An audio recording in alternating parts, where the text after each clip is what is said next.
పిడుగురాళ్ల ప్రభుత్వ వైద్యశాల పనుల పురోగతిపై మంత్రి గొట్టిపాటి ఆధ్వర్యంలో సమీక్ష నిర్వహించారు. కార్యక్రమంలో ఎంపీ లావు శ్రీకృష్ణదేవరాయలు, ఎమ్మెల్యే ఎరపతనేని, కలెక్టర్ కృతికా శుక్ల, వైద్యశాల సిబ్బంది పాల్గొన్నారు. మెడికల్ కళాశాల బోధనాసుపత్రి నిర్మాణం మే 15 నాటికి పూర్తి చేయాలని అధికారులను ఆదేశించారు. ఈ నెల 15వ తేదీ నుండి ఆసుపత్రి ఓపీ బ్లాక్ ప్రారంభించేందుకు ఏర్పాట్లు పూర్తి చేయాలని మంత్రి ఆదేశించారు. అమరావతికి చట్టబద్ధత నా వల్లే వచ్చిందని జగన్మోహన్ రెడ్డి అంటారేమోనని భయపడ్డానని ఎంపీ లావు కృష్ణదేవరాయలు అన్నారు. వచ్చే ఎన్నికలే కాదు, సృష్టి ఉన్నంత వరకు వైసీపీ అధికారంలోకి రారని ఎమ్మెల్యే ఎరపతనేని ఎద్దేవా చేశారు. రాష్ట్రం విడిపోయి 13 ఏళ్లైనా రాజధాని లేదని నవ్వుతున్నారని, గత పాలకుల వల్లనే ఇలాంటి పరిస్థితి వచ్చిందని గొట్టిపాటి తెలిపారు. మెడికల్ కాలేజీని ఎట్టి పరిస్థితుల్లో తొందరలో పూర్తి చేపించి రేపు రాబోయే సంవత్సరంలో మనం హాస్పిటల్ని ప్రజలకు అందుబాటులో తీసుకురావాలి. అదేవిధంగా కాలేజీని కూడా తొందరగా కంప్లీట్ చేపించి ఇక్కడి నుంచి మొదటి విడతగా 100 మంది విద్యార్థుల్ని మనం ఇక్కడి నుంచి మెడికల్ కాలేజీ ఎడ్యుకేషన్ కోసం అవన్నీ రెడీ చేసుకోవాల్సిన అవసరం ఉందని చెప్పి వాళ్ళు ఇక్కడికి వచ్చి తొందరగా ఈ పనులన్నీ కూడా పూర్తి చేయించాలనే ఉద్దేశంతో మనం ఇక్కడికి రావటం జరిగిందనమాట. అట్లానే గోవర్ధన్ రెడ్డి గారు ఇందాక మాట్లాడుతూ చెప్పారు, కాంట్రాక్టర్ ఆయన మెగా ఇంజనీరింగ్ తరపు నుంచి కాంట్రాక్టర్ గారు దాదాపు ఈ కాలేజీ ఎంత పెట్టి కడుతున్నాము, కేంద్ర ప్రభుత్వం ఎంత ఇస్తుంది, రాష్ట్ర ప్రభుత్వం ఎంత ఖర్చు పెడుతుంది, ఎంతమంది ఇక్కడ పనిచేస్తూ ఉన్నారు, ఎన్ని లక్షల స్క్వేర్ ఫీట్ మనం ఇక్కడ కడుతున్నాం అనే విషయాన్ని మనందరూ కూడా చెప్పారు. దాదాపు 13 లక్షల స్క్వేర్ ఫీటు రాష్ట్రంలో ఏ ప్రభుత్వ మెడికల్ కాలేజీ లేని విధంగా ఈ కాలేజీ నిర్మాణం జరుగుతుందని చెప్పడం కూడా జరిగింది.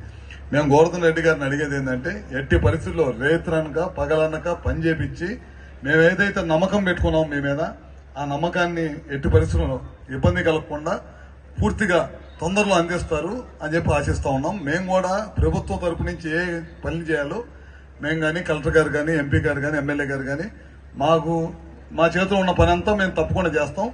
ఎందుకంటే మనం ఎక్కడ ఏది చిన్న జరిగినా గుంటూరు దాకా పోవాల్సి వస్తుంది.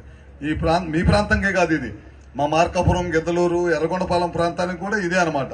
మా దగ్గర ఇందాక ఎంపీ గారు చెప్పినట్టు మా దగ్గర మెడికల్ కాలేజ్ అది కోల్డ్ స్టోరేజ్ లాగా ఉంది, మెడికల్ కాలేజ్ లాగా లేదు. అది ఒక 4 పుల్లలేసి వదిలిపెట్టేశారు.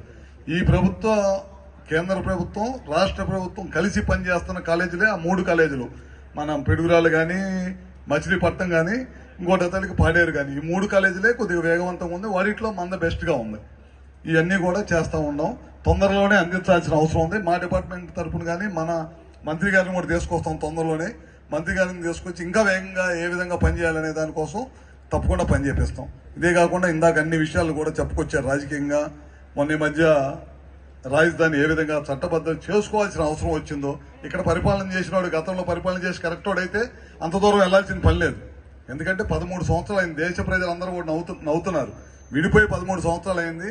వీళ్ళ రాజధాని నిర్మాణం ఇంకా చేపట్టుకోలేకపోవడానికి కారణం జగన్మోహన్ రెడ్డి కారణంతో ఇవాళ మనం రాజధాని కూడా నిర్మించుకోలేకపోయాం. దాదాపు 30,000 ఎకరాలు రైతులు ముందుకొచ్చి ఇవ్వటం అంటే నాకు తెలిసి ఈ ప్రపంచ చరిత్రలో ఒక ముఖ్యమంత్రి పిలుపు మీద 30,000 ఎకరాలు ముందుకొచ్చి భూమి ఇచ్చిన చరిత్ర ఎక్కడ కూడా ఈ దేశంలో కానీ ప్రపంచంలో కానీ ఎక్కర్లేదు. అలాంటి రైతులు భూమి ఇచ్చారు. అది మనం కట్టుకోవడం చేత కదా గత ప్రభుత్వం చేసే మోసపూర్వకమైన మాటలతోటి గత 5 సంవత్సరాల కాలక్షేపం అంతా 3 రాజధానితో కాలక్షేపం చేశారు.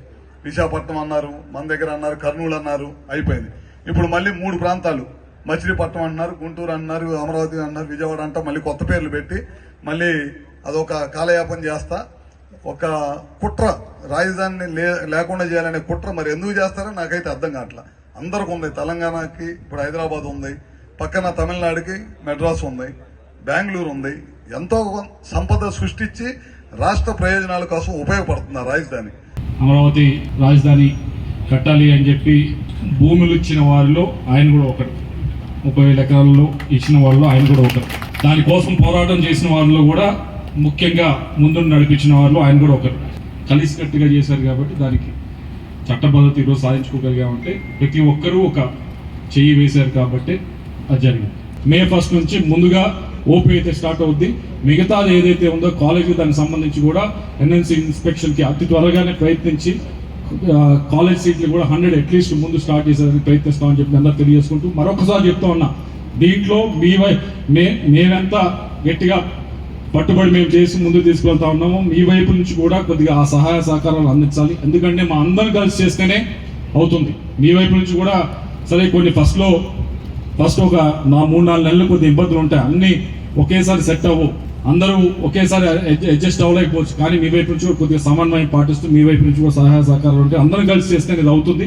దానికి మీ వైపు నుంచి కూడా అందుతుందని చెప్పి కోరుకుంటూ, మొన్న జరిగిన దాంట్లో చాలా బాధాకరమైన విషయం ఏంటంటే పార్లమెంట్ సమావేశాల్లో అన్ని పార్టీలు అమరావతికి సంబంధించి చివరికి కాంగ్రెస్ కూడా సపోర్ట్ చేసింది. తెలిసి ప్రతి పార్టీ కూడా, సమాజ్వాదీ పార్టీ, అన్ని అపోజిషన్ పార్టీ, సరే బీజేపీ మిత్రపక్షాలు చేయడం ఒకటి, అన్ని పార్టీలు ఒకే ఒక్క పార్టీ, దేశంలో ఒకే ఒక్క పార్టీ సపోర్ట్ చేయండి ఎవరంటే వైఎస్ఆర్ కాంగ్రెస్ పార్టీ. ఆ రోజు జరుగుతూ ఉంది, ఏదో అమరావతికి ఒక్కదానికే కాదు జరుగుతూ ఉంది గౌరవం, లేకపోతే ఆంధ్రప్రదేశ్ ఒక్కటికే కాదు, తెలుగు జాతి మొత్తానికి కూడా ఆ రోజు గౌరవం. అందరూ దగ్గరికి వచ్చి కాదు ఇది తెలుగు వారికి న్యాయం చేయాలి అని చెప్పి అందరూ ఒక దగ్గరికి వచ్చి ఆ రోజు ఇటువైపు లేదా అధికార పక్షంలో ఉన్న మంత్రులందరూ వచ్చారు, ప్రతిపక్షంలో ఉన్న చివరికి రాహుల్ గాంధీ కూడా వచ్చి కూర్చున్నాడు, సపోర్ట్ చేశారు, అందరూ చేశారు. అటువంటిది ఒకే ఒక పార్టీ వాకౌట్ చేసింది. వీరిని ఒక్కటే అడగాలి. ఇక్కడ ఉన్న ఇన్ఛార్జీలు చాలా ఉన్నారు నియోజకవర్గానికి, వీరిని అడగవలసింది మన ప్రశ్న ఏమిటి అంటే, అయ్యా మీ స్టాండ్ ఏంటి అమరావతి పైన స్పష్టంగా చెప్పండి అని చెప్పి వారిని దయచేసి అడగవలసిన పరిస్థితి ఉంది. ఎందుకంటే వీరు ఏదేదో మాట్లాడి ఒకరోజు మామిడికాయని ఒకరోజు ఆవకాయని, ఇది మరీ ఏదో ఒక విధంగా న్యూస్లో ఉండాలని చెప్పి కాంట్రవర్సీ అంత ఎక్కువ చేస్తే అంత ఎక్కువ న్యూస్లో ఉంటాం, అంత ఎక్కువ మాట్లాడుకుంటారని పార్లమెంట్లో పాస్ అవుతుంది తెలుసు, అది హెడ్లైన్స్ బాగా భారీగా వస్తుంది. కాబట్టి దానికంటే పెద్ద హెడ్లైన్ రావాలంటే చాలా విచిత్రంగా మాట్లాడితే చాలా పెద్ద హెడ్లైన్ వస్తేనే ఆ రోజు విచిత్రంగా మాట్లాడటం తప్పించి దానికి మరొకటి లేదు. అయితే మనందరం కూడా కొద్దిగా గ్రామాల్లో నాయకులు అందరూ ఉన్నారు, పెద్దలందరూ ఉన్నారు, కాబట్టి మీరు అందరూ గ్రామాల్లో గట్టిగా ప్రశ్నించాల్సింది, అడగవలసింది ఏమిటి అంటే ఎదురువారిని మీకు అమరావతి పైన స్టాండ్ ఏమిటి అని చెప్పి ప్రశ్నించాల్సిన అవసరం ఉంది. దీనిపైన మాత్రం మీరు ఎట్టి పరిస్థితుల్లో ఎక్కడా కూడా వెనకడుగు వేయాల్సిన అవసరం లేదు. మనం అన్ని పద్ధతి ప్రకారం కరెక్ట్గానే చేసుకుంటూ పోయాం కాబట్టి దీన్ని గట్టిగా మీరు మాట్లాడాల్సిన అవసరం ఉందని తెలియజేసుకుంటున్నాం. ఏ పని చేసినా కూడా, ఎవరు చేసినా కూడా ఇంత టీం వర్కే అని చెప్తారు కదా. నేను మొన్న అమరావతి చట్టపద్ధతి వచ్చిన తర్వాత నేను అనుకున్నాను, ఏమని అనుకున్నానంటే భయపడ్డాను కూడా. దీన్ని కూడా చట్టబద్ధత రావడానికి కారణం నేనే జగన్మోహన్ రెడ్డి గారు చెప్పుకుంటారేమో అని చెప్పి నేను అనుకున్నాను.